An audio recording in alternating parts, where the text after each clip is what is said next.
The birth of the Serpent Girl. The night Nyoka was born, the moon refused to rise. The sky hung heavy with darkness, not a single star daring to peek through the thick clouds that loomed over the Obudu hills. In a small thatched hut on the edge of the village, her mother screamed through labor, sweat and fear dripping from her brow. The midwife, Mama Ifeoma, seasoned in bringing life into the world, murmured prayers to the ancestors as she guided the baby forth. But the moment Nyoka's body entered the world, Mama Ifeoma froze. Her eyes widened in terror. There were patterns, no, not tattoos or marks, but moving serpent-like shapes slithering beneath the newborn's skin. As though her flesh were water and snakes swam beneath it. The midwife gasped, dropped to her knees, and died without a word. Her eyes remained open, locked in horror. Nyoka did not cry. Her mother, Amara, trembling and confused, clutched the child close, even as fear twisted her stomach. Her husband, Kolu, stared at the child with wide eyes, his voice lost in his throat. But he, too, could not bring himself to abandon his daughter. The next day, under a veil of secrecy, they brought Nyoka to Baba Oran, the village seer who had once prophesied a flood that spared the village when he told them to build a dam. He was blind, his eyes milky white, but when he placed a trembling hand on the child, his breath caught. "This is no ordinary child," he whispered, his voice like rustling leaves. "She bears the mark of Echidna, the forbidden serpent spirit, guardian of death's veil and keeper of ancient truths. Her skin is a curse and a gift. Any eye that meets it uncovered shall be taken by death." He paused, before adding solemnly, "But she will shape the fate of more than this village. She must be hidden, or the world will bleed." Amara wept. Kolu nodded grimly. They wrapped Nyoka in sacred fabrics woven from the bark of the Iroko tree and blessed with river salt and ash, cloth said to ward off death and spirit possession. Nyoka grew up in a world of whispers and shadows. Hidden from the village. Homeschooled in a quiet room, her parents teaching her everything they could, language, numbers, songs, prayers, old stories. But the one thing she craved most, freedom, was always out of reach. And yet, the world outside began to whisper her name. Even though she was never seen without her coverings, tales of the ghost child with the cloaked face stirred among the villagers. Some said she was cursed. Others said she was a spirit or a demon. But some, even having never seen her, claimed they had dreamt of her beauty, a face that called to the soul like music. As the years passed, Nyoka's beauty became more than human. Her eyes shimmered like obsidian glass, and her voice could calm storms. She moved with grace that defied gravity, and the wind itself seemed to pause when she passed. She was 17 when the veil of secrecy began to thin. And something, or someone, began to search for her the day the cloth tore. 17 years of silence. 17 years of shadows. Nyoka had only glimpsed the village through cracks in shuttered windows. The voices, the music, the smell of roasting maize and palm oil, it called to her. And one morning, as the first light painted the hills in gold, she turned to her mother with a quiet plea in her voice. "Let me go. Just once. Just to see." Amora's heart clenched. Kolu protested. But in the end, the longing in Nyoka's voice, so full of life she had never lived, broke through their fear. "You may go," her mother said softly. "But you must stay covered. Every thread. Every inch." Wrapped head to toe in sacred cloth, dark indigo layers blessed and stitched with silver thread, Nyoka stepped into the sun for the first time. The heat kissed her skin through the fabric, and the noise of the market stunned her senses. It was as if the world had been waiting for her. The market was chaos, laughter, shouting, children weaving between stalls. The scent of fresh mangoes, smoked fish, and ground spices danced in the air. But in the blur of color and sound, a boy, no older than 10, snatched the basket from Nyoka's hand and darted into the crowd, laughing. "Hey," she called, instinct overtaking caution. She ran. Down the alleys, across the red earth, she chased him, until he stumbled. She reached for him, grabbing his arm, and her sleeve caught on a splintered wooden post. Rip! The cloth tore. Just a small tear. Just enough. A passing man, an elder, carrying firewood, turned as he caught the shimmer of her exposed forearm. Their eyes met. He froze. His mouth fell open. He collapsed without a sound, his bundle of wood scattering like broken bones. Nyoka gasped and covered her arm again, but it was too late. A woman screamed. Another cried, "Witchcraft!" Chaos erupted. "The serpent maiden walks among us," someone shouted. "Her skin kills." Nyoka ran. Through the tight alleys. Past the stunned vendors. Into the forest edge. By nightfall, a mob had gathered, flaming torches, machetes, cries of bloodlust echoing like drums of war. Her parents hid her in their home, barricading the door. Fear gnawed at their souls. But just as the mob reached the threshold, a voice cut through the madness. Enough. Boba Oran stood at the gate, blind eyes glowing in the firelight. His staff struck the ground once, and silence fell like a blanket. "You fools," he hissed, voice sharper than a serpent's fang. "You would spill the blood of a child touched by the gods. If one hair on her head is harmed, the wrath of the serpents will descend upon you. Crops will rot. Children will sleep and never wake. Rivers will dry." The crowd wavered. Some spat. Others stepped back. Superstition still ruled their bones. Inside, Amara wept. Kolu held her hand. And Nyoka trembled in the shadows, realizing, for the first time, what she truly was. Boba Oran turned to them. "You cannot stay. This village fears what it cannot understand. North lies a place where stories do not kill. A city of iron towers. You must go. She must learn to live." That night, under the cover of darkness and with nothing but what they could carry, they left. Nyoka turned once to look back at the only home she had ever known. Then she stepped into the world, for the first time. The journey had begun, the stranger who did not die. The road north was long and dusty. The bus creaked and groaned under the weight of its passengers, a slow, lumbering serpent in a world too fast. Nyoka had never been so far from the hills, and every mile felt like a world she had never known, a world full of strangers and strange smells, strange languages and strange sounds. But none of it mattered to her. She was still wrapped tightly in her shroud, the only protection she had left. Every step outside had been a risk, a chance to face a world that feared her. The outside world could kill her just as easily as it had killed the man in the market. Her parents sat quietly beside her, eyes distant, knowing they could not protect her forever. Only Boba Oran's warning echoed in their minds. The serpents would follow, but for now, they were on the move. They couldn't stay in the village. The time for hiding was over. It was near dusk when it happened. The bus jolted to a sudden halt. Tires screeched. The engine sputtered as masked men with rough, weathered faces stormed onto the bus, brandishing rifles and machetes. Nyoka's heart raced. Her breath caught in her throat. "We need money," the leader barked, his voice cold and calculating. "Everyone off the bus. Now."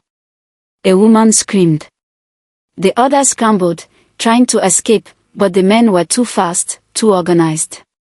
Nyoka and her family huddled together, fear settling like lead in their chests. The gang leader's eyes fell on her, his gaze hungry and predatory. A grin spread across his face as he approached, his boots grinding against the dirt floor. "You, what's under the cloak, girl?" he sneered. "I've never seen a woman covered like this before. Time to see what's hiding." Nyoka froze. Her heart pounded in her ears, but she knew what would happen next. Anyone who saw her skin, anyone who saw the mark, would die. It was inevitable. The curse was as much a part of her as her breath. The man yanked at her cloak, his hands pulling at the fabric with a growl. As he touched her skin, his eyes widened in shock, then horror. His body stiffened, and with a rasping breath, he collapsed to the ground, dead. The others around him froze, eyes wide, mouths agape. And then, in rapid succession, each one who had seen her skin followed suit, dropping dead without a sound. The air was thick with death. But there was one who did not die. A boy, no older than 18, with eyes that seemed to glow like embers in the dark. He stood motionless, his breath steady as he watched Nyoka. His face was calm, unwavering, even as the others around him fell. Nyoka's pulse stuttered in her throat. "Why?" she whispered, backing away, her mind racing. "Why didn't you die?" The boy stepped forward, his gaze never leaving hers. "I was born with the mark of the serpent, too. But mine lies in the soul." Nyoka blinked, confused. "The soul? What do you mean?"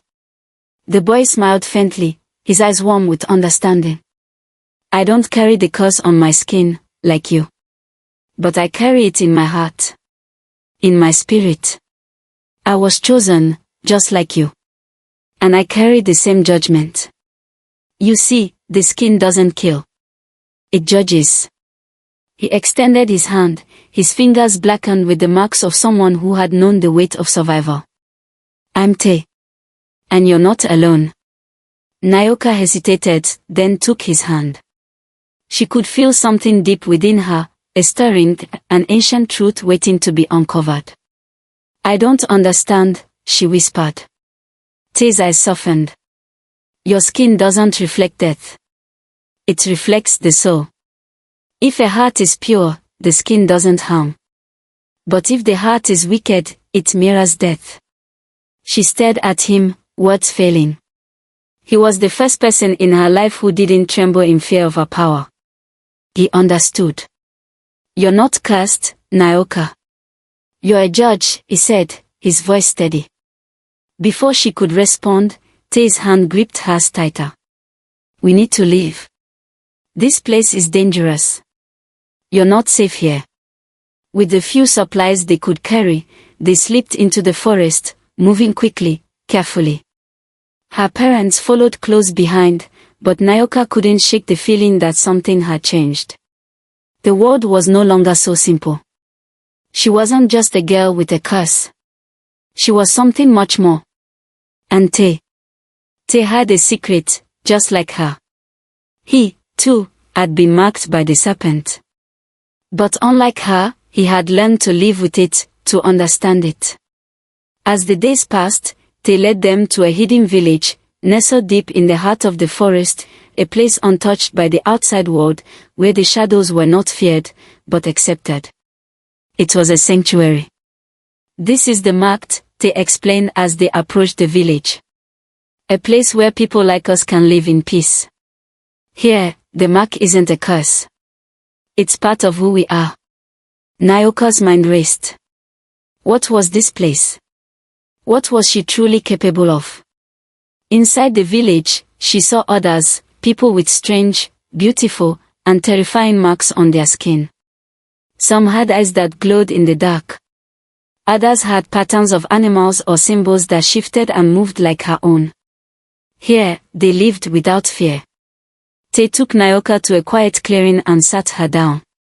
"The truth is simple, Nyoka. The mark doesn't kill. It judges. It's not the skin that brings death, it's the heart." Nyoka closed her eyes, the weight of his words pressing on her chest. She had spent her entire life hiding from the world, convinced she was a monster. But now, she realized the truth, she wasn't the curse. The curse was the judgment she had carried for so long. "You can control it," Te said gently. "You just have to understand your power." And with that, Nyoka's journey had only just begun. The curse or the crown. The city was a sprawling web of steel and glass, a world where the sun seemed to shine a little less and the noise never ceased. Nyoka stepped into the bustling university campus like a shadow, cloaked in the same sacred fabric that had shielded her for so many years. Tay stayed by her side, posing as her brother, watching the world through eyes that had learned to hide in plain sight. The bustling corridors, the harsh fluorescent lights, the hum of intellectual debate, it all felt so foreign to her. But Nyoka was determined. She was here to learn, to see a world beyond the hills, beyond superstition. She had been raised in isolation, taught by her parents to fear what her skin might do. But this was a new chapter. She enrolled in the university's philosophy program, one of the few that would allow her to study without revealing her true identity. Her intellect was sharp, keenly aware, thoughtful, and filled with a hunger for knowledge she had never known could exist. Despite the veil of cloth that covered her, Nyoka shone. Her thoughts and words sparked conversations that drew the attention of professors and students alike. She was admired for her brilliance, a mystery wrapped in an enigma.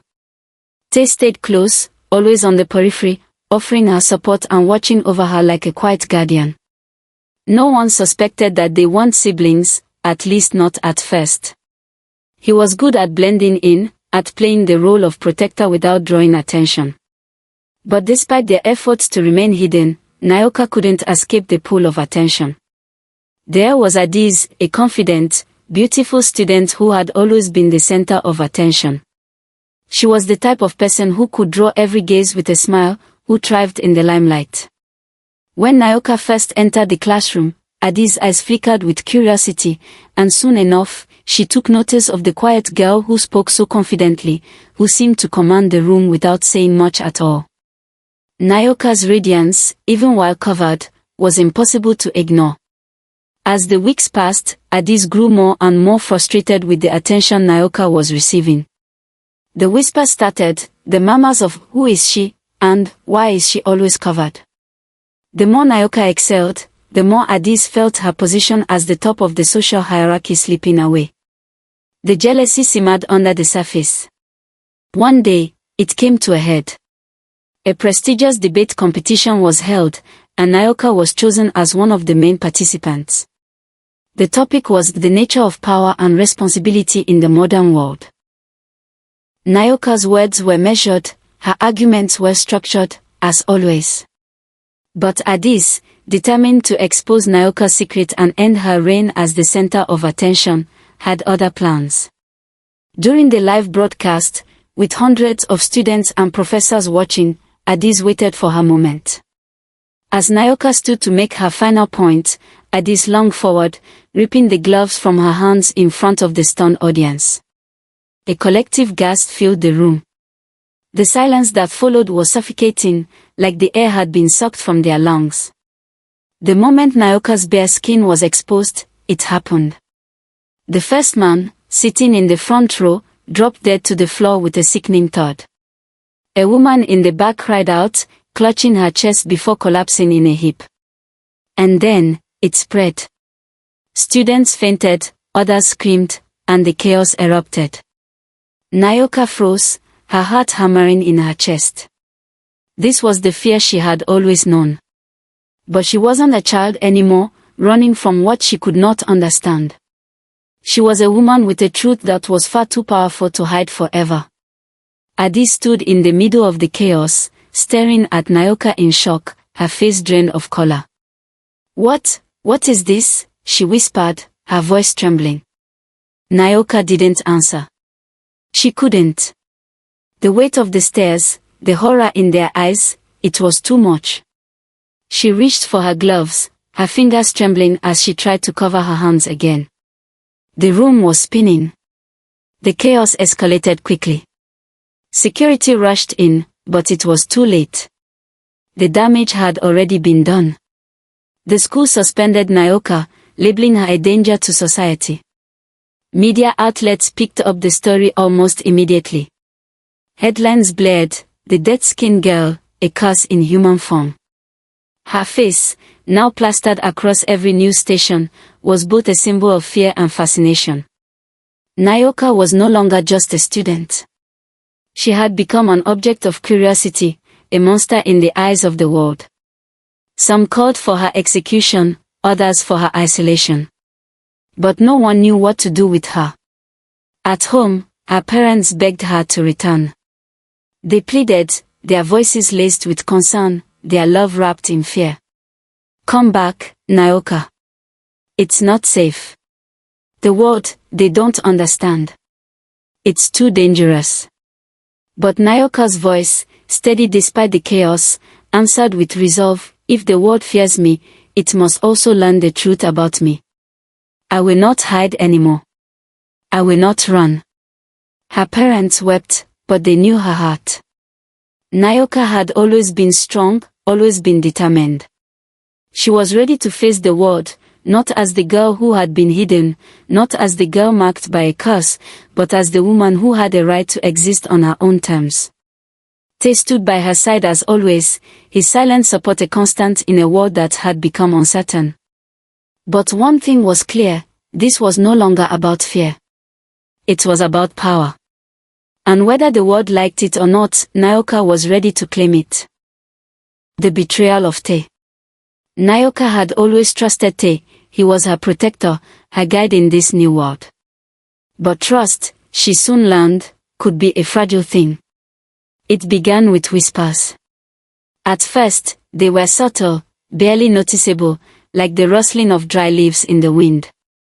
Nyoka had been receiving strange visitors, scientists, men in suits, and people who seemed far too interested in her for no reason she could understand. She had grown accustomed to the attention, but something about these new faces unnerved her. They didn't speak to her directly, they spoke to Tay.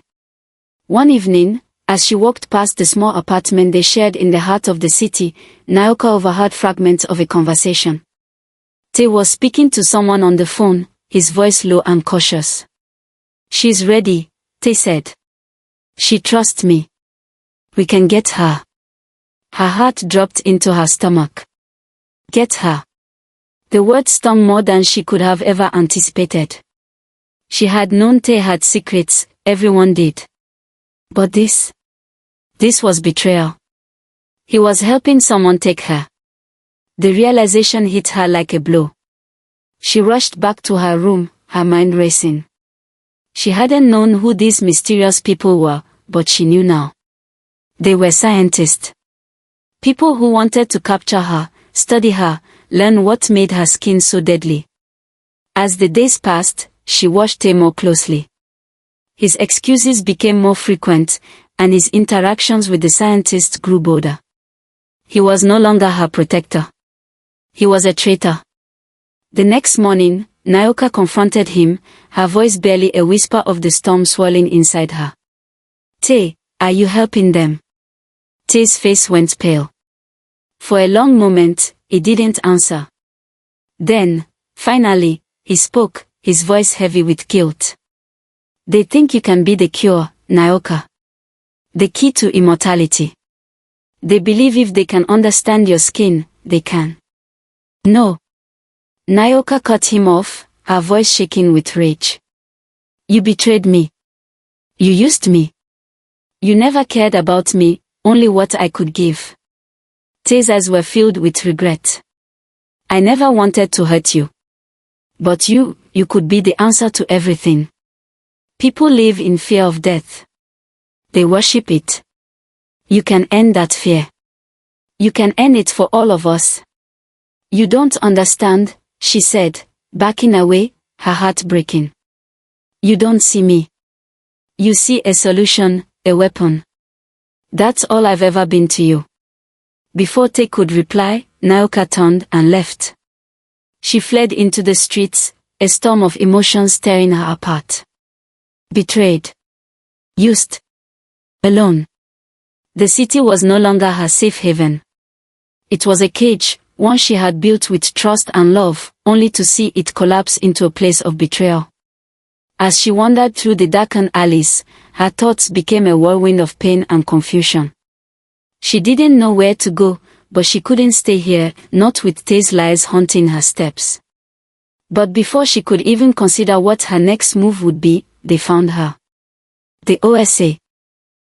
The Occult Studies of Africa was a secret government agency devoted to studying the supernatural, the unexplained, and the mystical. They had been tracking Nyoka for months, waiting for the right moment to seize her. They believed she was more than a mere girl, she was a weapon, a living entity capable of unlocking the deeper secrets of life and death. The moment Nyoka was captured, everything turned cold. She was dragged into a hidden laboratory deep beneath the city, bound and chained.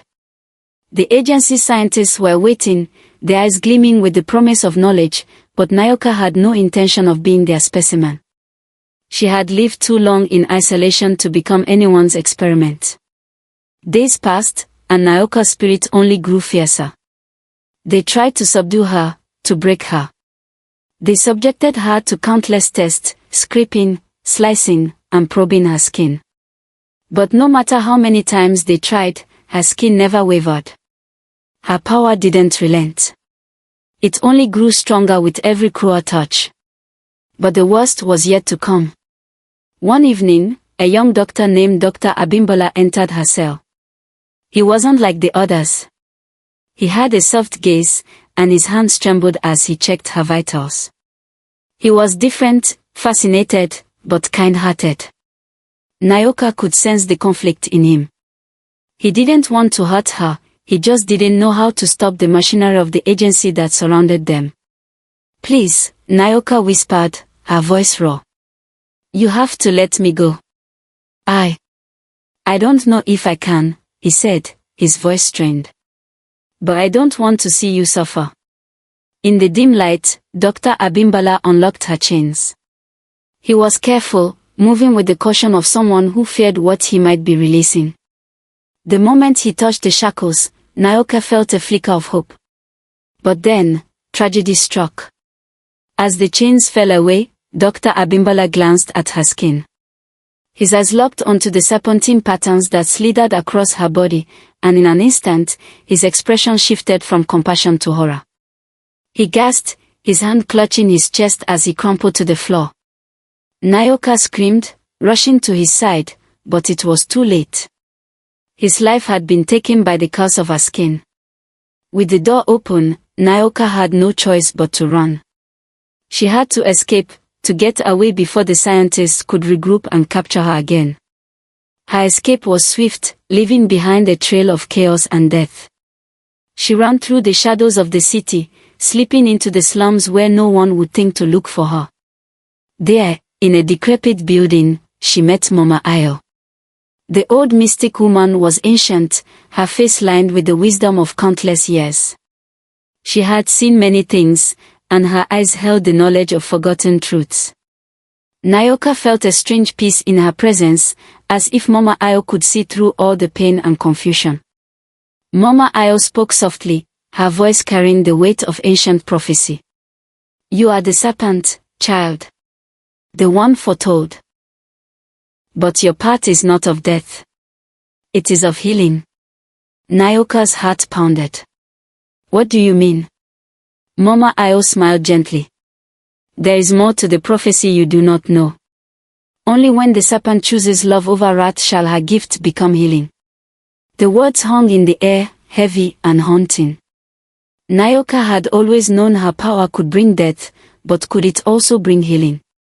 Could she ever choose a different path?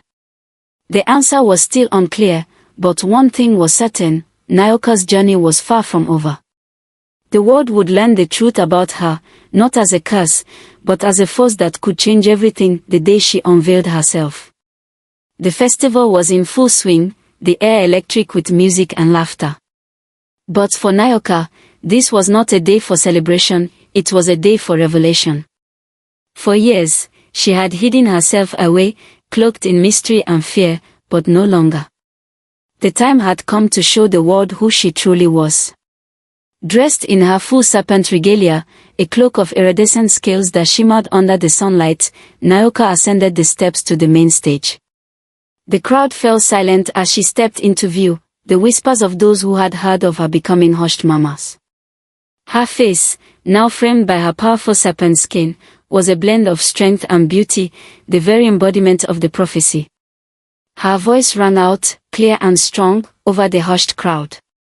I was born cursed, she said, her eyes scanning the sea of faces before her. But today, I choose to bless. The words struck like thunder, reverberating through the air. For a moment, there was only silence, an expectant pause that held the breath of thousands. And then, as the crowd stared, the unthinkable happened. One by one, the corrupt, the wicked, and those whose hearts were tainted with malice began to collapse. It was not a physical strike, but a spiritual one. Their eyes met her skin, and in an instant, they fell, their hearts unable to bear the reflection of their own darkness. Their souls could not withstand the judgment Nyoka's skin reflected. But the rest of the crowd, the ones whose hearts were pure, remained unharmed. Some even felt a strange warmth spread through their chests, as if a deep wound in their soul was being healed. Nyoka's power had transformed from a curse into a gift of truth and cleansing. She stood tall, no longer the feared dead-skinned girl, but something more. The crowd that had once recoiled from her now stared with reverence. Nyoka was no longer just a woman. She was a being between worlds, part divine, part human, and entirely unshakable in her purpose. The serpent spirit within her was not one of death, but one of judgment, a mirror of the soul. As she surveyed the crowd, her gaze fell on someone she had not expected to see, Ete. He stood at the edge of the stage, his face full of regret, his eyes pleading with her. The boy who had once been her protector, who had betrayed her, now knelt before her, his voice barely a whisper. Nyoka, please, forgive me. I was wrong. I was blind. I've never wanted to hurt you. Please. Nyoka's eyes softened, but her heart remained firm. She had already forgiven him in the depths of her soul. She understood his actions, his fears, his desires. But forgiveness did not mean acceptance. She could not go back to who she had been, to the life they once shared. That life had ended the moment Te had chosen to betray her trust. I forgive you, Te, she said, her voice calm, but resolute. But I cannot walk the same path with you anymore. He looked up at her, a glimmer of understanding in his eyes.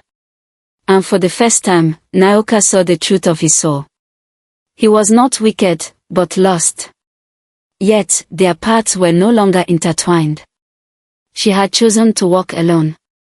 The crowd watched in awe as she turned, her regalia shimmering in the sunlight. Nyoka the serpent sage had been born. And so, she wondered. Nyoka traveled from town to town, village to village, seeking out the wicked and the lost. Wherever she went, she judged the hearts of those who crossed her path. Her skin became a mirror, a reflection of the truth buried within every soul. She healed the broken, cast judgment on the corrupt, and left behind a trail of transformation. People began to tell stories of her, the serpent sage, who could see the truth in every heart. Some feared her, while others sought her out, hoping to learn the secrets she held. But no one could escape her gaze. In the land where beauty once killed, beauty now revealed truth. Nyoka's skin was no longer a curse, it was a powerful force for change, for healing, and for justice. Her journey had only just begun. But as the story of Nyoka the serpent sage spread, a voice echoed in the distance, carried by the wind. And so in the land where beauty once killed, now beauty reveals truth. But beware, if you see her skin and your soul is not clean, your story ends there. The serpent had spoken. And those who would cross her path would know, their souls would either be healed or judged, and the truth would always be revealed.